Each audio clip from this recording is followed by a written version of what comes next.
Good morning mga ka-Gravis. Pag-usapan lang natin yung mga naging reklamo ni Keanu Moto dun sa Gravis niya na V2, no? So, unang-una sa lahat, ang sabi niya is yung front shock niya sobrang matagtag daw. Kahit daw inirepack na, ganun pa rin, hindi pa rin okay. Pinaripack daw niya yun kay AB Moto.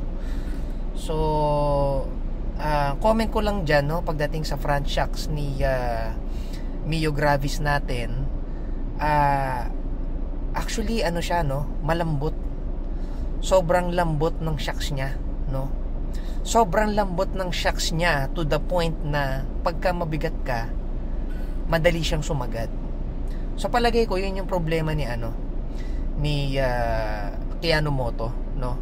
So kumbaga nangyayari sa motor niya, nag-bottom out kaagad. Ngayon, ang sabi niya, nirepack na daw, si AB Moto daw yung nag-repack, pero parang ganun pa rin daw eh. Kung may improvements man, very minimal or very minor. Ang masasabi ko naman doon, palagay ko, ang kailangan na niya is magpalit ng springs, no? From progressive to linear springs. Kasi ang karakteristik ng progressive springs, pagka wala kang masyadong karga, malambot siya. Ngayon, pagka sumobrang bigat na nung karga mo, doon mo na mararamdaman may tagtag na siya. So dahil mabigat si Keanu Moto at mabigat din ang OBR niya, so kailangan niya na talaga magpalit. So nagawa ko na yun, no, sa motor ko. Kasi nga for me, medyo matagtag para sa akin, no, kasi nga gawa nga ng sa sobrang lambot, and at the same time halos sumasagad na yung shocks ko.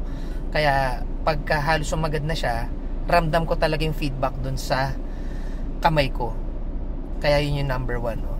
And then pangalawang issue na sinabi ni Keanu Moto, no, dun tungkol sa motor niya, matagtag din daw yung yung shocks sa likod, no.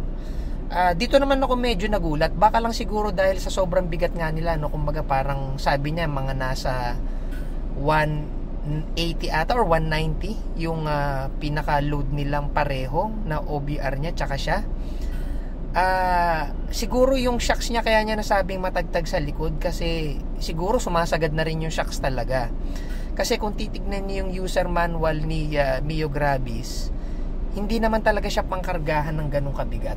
Hindi niya kaya talaga yung 190, no? Parang nakalagay sa user manual hanggang lang siya 165. Ngayon, para sa akin naman, pagka nagkakarga ako, may OBR ako, so hindi naman abot sa 165 yung total weight namin, mga nasa 135 lang or 130.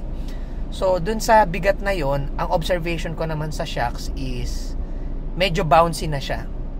Bouncy na yung shocks. Bouncy to the point na medyo maapektuhan na yung pagdadrive mo. Kaya kung balak mo mag long drive, baka medyo mahirapan ka kasi nga bouncy yung mo, no, yung shocks mo. Kaya isa yan sa mga i-upgrade ko. Medyo parang shady lang for me yung dating ng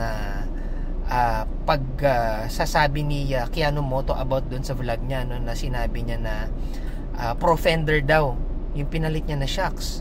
Pero nung tinignan ko yung comment, ang kinabit lang pala niya is race power. So yun, hopefully makabili rin tayo, no, ng panibagong shocks para sa Mio Gravis natin. Ang balak ko is kung kaya ng budget, magpo-pro fender tayo. Pero isa pa sa tinitignan ko is yung Kayaba, no, KYB, yung merong canister na or tinatawag nilang baso. Okay, so move on tayo, no. Tapos na tayo sa usapang shocks kasi parang yan yung pinaka-highlight nung post niya. Pangatlo, yung sinasabi niya about dun sa motor niya na gasgasin. Palagi ko normal lang yun. Hindi siya issue ng Gravis kasi gasgasin naman din talaga pagka naka-matte color ka, no. Given na yan. Ngayon, kung gusto mo talaga na ma-preserve yung pintura ng motor mo, might as well pa-ceramic coating ka, no. Kasi hindi basta-basta ang pag-aalaga ng matte na color, no. Lalo na yung ganung kulay, no, kulay brown. Okay, so move on tayo ulit, no. Maliban dun sa tatlong nabanggit niya, nabanggit din ni Keanu Moto yung sa gas tank, no. Sabi niya nasa harapan tapos bumubulwak. Palagay ko hindi naman nakasalanan ng motor yun, no?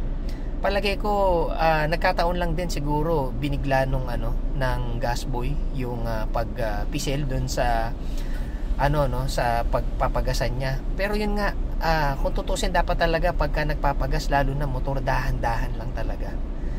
Hindi mo dapat biglain yun kahit sa kotse, 'di ba? Kahit ako sa kotse ko ngayon, pagka nagpapagas ako, nagpapadiesel ako, pinapabagalan ko lang, hindi ko pinapabilisan, no? So, palagay ko yung mga punto ni Keanu Moto, it's more of a user issue siya, no? Hindi siya more of motorcycle issue. Kasi sabi nga nila, wala namang perpektong motor talaga, 'di ba? It just so happened lang na may kabigatan siya, and palagay ko yung design ng motor itself is hindi na talaga akma para sa kanya. So yun lang, sana nakatulong yung vlog ko for today. And hopefully maka-reach pa tayo ng mas maraming likers, followers, and subscribers. Maraming salamat sa mga tumatangkilik sa ating channel. Hanggang sa muli. Paalam.